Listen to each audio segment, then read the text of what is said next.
There are so many versions of the Bible. We just need to walk in a Christian bookstore and realise that there are so many choices. It's anxiety inducing. I have been on a journey all my life and to find the right Bible for me.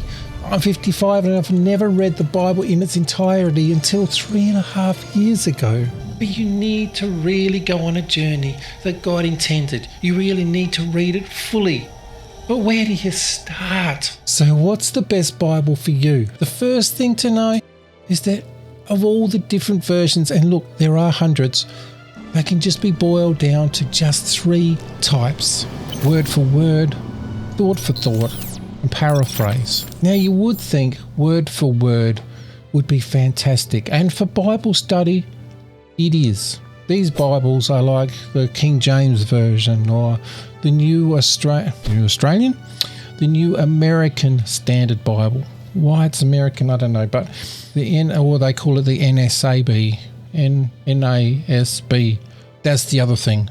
They've all got these titles that just kind of don't mean anything unless you know. And if you go straight to the King James Version, well, you're going straight to year 12 level English. King James Version, 1 Corinthians 13, 4-5. Charity suffereth long and is kind. Charity envieth not. Charity vaunteth not itself. And I don't know about you, but I got a C. I think I got a C. Maybe I got a D for English. Probably. And even though I can read the King James Version, you probably don't want to do so much work. I was trying to learn Spanish and there were so many times when they said there is no equivalent English word for this word. However, it kind of means this, and I guess they would give a thought for thought rather than the exact translation because it just didn't work. And when it comes to thought for thought, it kind of does give you the correct thought, but it's not necessarily perfect. You think there is one perfect version, you're wrong. I mean, there is no way we can get the original Hebrew, the original Aramaic, the original Greek translated to English perfectly. There are so many things that just don't match. As a beginner, I would find a thought for thought translation, and there is a varying scale as well. I mean, you can have the Christian Standard Bible, which I think is grade 7. Christian Standard Bible, love is patient, love is kind, love does not envy, is not boastful, is not arrogant, is not rude. I think NIV is 7-ish. Love is patient, love is kind. It does not envy, it does not boast, it is not proud. Now there is the third one, the paraphrase, and the Message definitely falls within that. I made a bit of a mistake. I bought this back in the 90s, when I was younger, and I thought, okay, it's reading level 4, I think.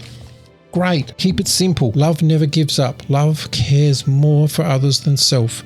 Love doesn't want what it doesn't have. Love doesn't strut. Even though the Message makes it easier for beginners to understand, it also can stray a little bit further from the literal meaning and lose its focus. And I don't know, as a beginner, I was just getting a little frustrated because it brought up more questions than answers.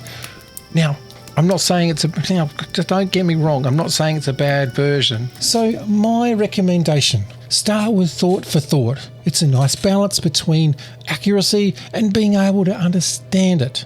Then grab a version that suits your reading style.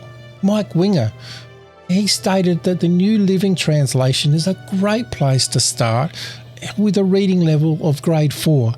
The New International Version is a good choice as well, and it's got around level or grade level 7-ish. But my favourite is the Christian Standard Bible, where it just reads a little bit easier than the New International Version, and it's a great blend of accuracy as well.